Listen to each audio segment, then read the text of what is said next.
ಕಾಂಗ್ರೆಸ್ನಲ್ಲಿ ಕುರ್ಚಿ ಕದನ ಜೋರಾಗಿ ಸದ್ದು ಮಾಡ್ತಾ ಇದೆ. ಹೈಕಮಾಂಡ್ ಇದಕ್ಕೆ ತಿಲಾಂಜಲಿನ ಹಾಡೋದಕ್ಕೆ ಸೈಲೆಂಟ್ ಆಗಿದ್ದಾರೆ. ಹೈಕಮಾಂಡ್ ವಿರುದ್ಧ ಸತೀಶ್ ಜಾರಕಿಹೊಳಿ ಅವರು ಗರಂ ಆಗಿದ್ದಾರೆ. ಬಹುಮತ ಸಾಬೀತು ಮಾಡೋದಕ್ಕೆ ಕಾಂಗ್ರೆಸ್ನಲ್ಲಿ ಕಷ್ಟ ಆಗುತ್ತಾ? ಬಜೆಟ್ಗೂ ಮುನ್ನವೇ ಕೂಡ ಕಾಂಗ್ರೆಸ್ನಲ್ಲಿ ಬದಲಾವಣೆ ಆಗುತ್ತಾ?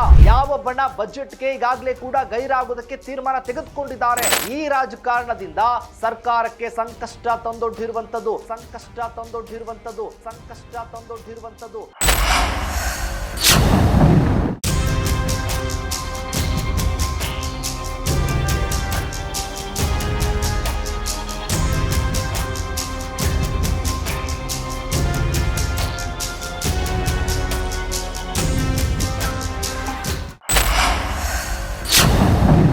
ಲೇಡೀಸ್ ಅಂಡ್ ಜೆಂಟ್ಲ್ಮ್ಯಾನ್, ಕಾಂಗ್ರೆಸ್ನಲ್ಲಿ ಕುರ್ಚಿ ಕದನ ಜೋರಾಗಿ ಸದ್ದು ಮಾಡ್ತಾ ಇದೆ. ಇದರ ಜೊತೆಗೆ ಬಣ ಬಡಿದಾಟ ಕೂಡ ಈಗ ಸ್ಟ್ರಾಂಗ್ ಆಗಿ ಅವರು ಕೂಡ ಸದ್ದು ಮಾಡ್ತಾ ಇದ್ದಾರೆ. ಏನಾದ್ರೂ ಮಾಡಿ ಬಜೆಟ್ಗೂ ಮುನ್ನವೇ ಸಿಎಂ ಕುರ್ಚಿನ ಗಿಟ್ಟಿಸ್ಕೊಳ್ಬೇಕು ಅಂತ ಡಿ ಕೆ ಶಿವಕುಮಾರ್ ಈಗಾಗಲೇ ಎಲ್ಲಾ ಲೆಕ್ಕಾಚಾರವನ್ನ ಮಾಡಿದ್ರು ಕೂಡ ಹೈಕಮಾಂಡ್ ಇದಕ್ಕೆ ತಿಲಾಂಜಲಿನ ಹಾಡೋದಕ್ಕೆ ಇರಿಸು ಮುರಿಸು ಅನ್ನೋ ಲೆಕ್ಕಾಚಾರದಲ್ಲೇ ಕೂಡ ಸೈಲೆಂಟ್ ಆಗಿದ್ದಾರೆ. ಈಗ ಹೈಕಮಾಂಡ್ ವಿರುದ್ಧ ಸತೀಶ್ ಜಾರಕಿಹೊಳಿ ಅವರು ಗರಂ ಆಗಿದ್ದಾರೆ. ಹೈಕಮಾಂಡ್ ವಿರುದ್ಧ ತಿರುಗಿ ಬಿದ್ದಿದ್ದಾರೆ. ಈ ವಿಚಾರಕ್ಕೆ ಸಂಬಂಧಪಟ್ಟ ಹಾಗೆ ಸರ್ಕಾರಕ್ಕೆ ಸಂಕಷ್ಟ ತಂದೊಡ್ಡಿರೋದು.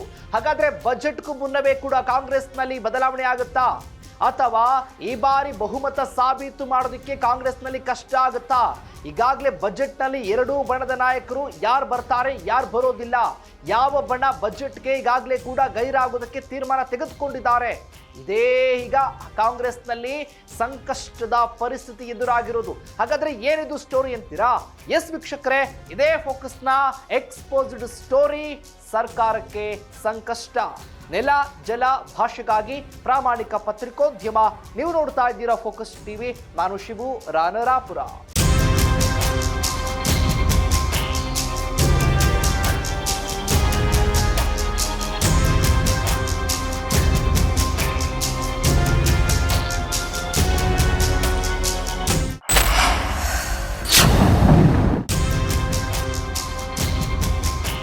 ರಾಜ್ಯ ಕಾಂಗ್ರೆಸ್ನಲ್ಲಿ ಕುರ್ಚಿ ಕದನ ತಾರಕಕ್ಕೇರಿದ್ದು ಹೈಕಮಾಂಡ್ ಈ ವಿಚಾರಕ್ಕೆ ಸಂಬಂಧಪಟ್ಟಂತೆ ಯಾವುದೇ ರೀತಿಯಲ್ಲೂ ಕೂಡ ತಲೆ ಕೆಡಿಸ್ಕೊಳ್ಳದೆ ಈ ಸಮಸ್ಯೆಗೆ ಇತ್ಯರ್ಥವನ್ನ ಹಾಡದೆ ಈಗಾಗಲೇ ಸೈಲೆಂಟ್ ಆಗಿಬಿಟ್ಟಿದ್ದಾರೆ.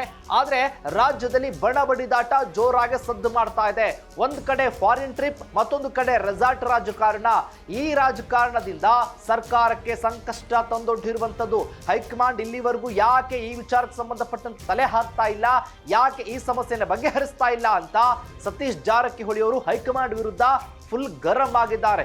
ಯಾಕಪ್ಪ ಅಂತ ಅಂದ್ರೆ ಬಜೆಟ್ಗೂ ಮುನ್ನವೇ ಕಾಂಗ್ರೆಸ್ನಲ್ಲಿ ಅಲ್ಲೋಲ ಕಲ್ಲೋಲ ಸೃಷ್ಟಿಯಾಗುವಂತಹ ಎಲ್ಲಾ ಸಾಧ್ಯತೆಗಳು ಕೂಡ ಇದಾವೆ.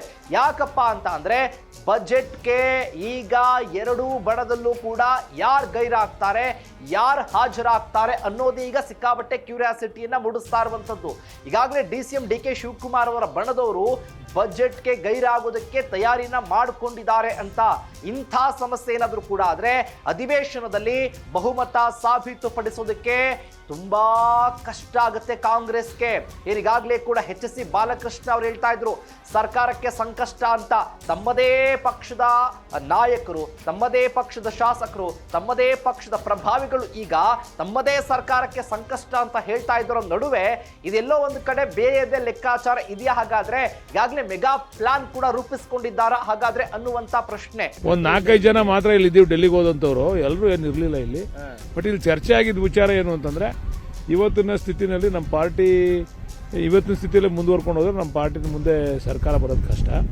ಏನಾದರೂ ಇದಕ್ಕೊಂದು ಹೈಕಮಾಂಡು ಅಂತಿಮವಾದಂಥ ರೂಪವನ್ನು ಎಳಿಬೇಕು ಅಂತ ಒತ್ತಾಯ ಮಾಡ್ಬೇಕು ನಾವು ಅಂತಕ್ಕಂಥ ತೀರ್ಮಾನ ಆಯಿತು.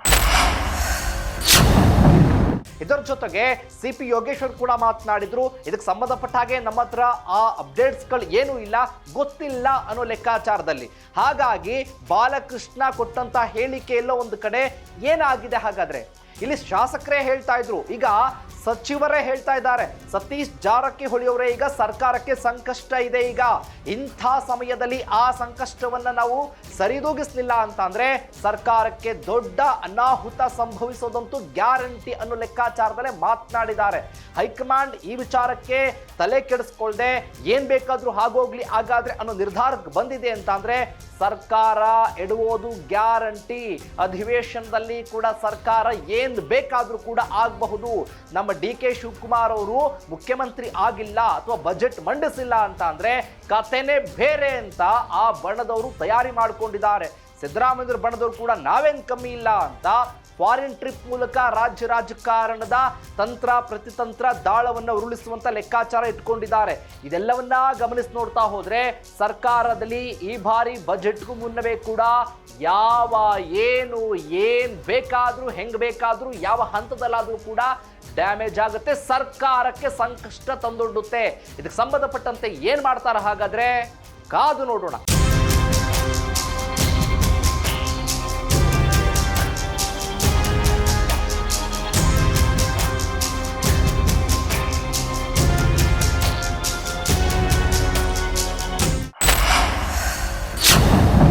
ಇದಾಗಿತ್ತು ಫೋಕಸ್ನ ಎಕ್ಸ್ಪೋಸ್ಡ್ ಸ್ಟೋರಿ, ಸರ್ಕಾರಕ್ಕೆ ಸಂಕಷ್ಟ. ಎಸ್ ವೀಕ್ಷಕರೇ, ನೆಲ ಜಲ ಭಾಷೆಗಾಗಿ ನೋಡ್ತಾ ಇರಿ ಫೋಕಸ್ ಟಿವಿ.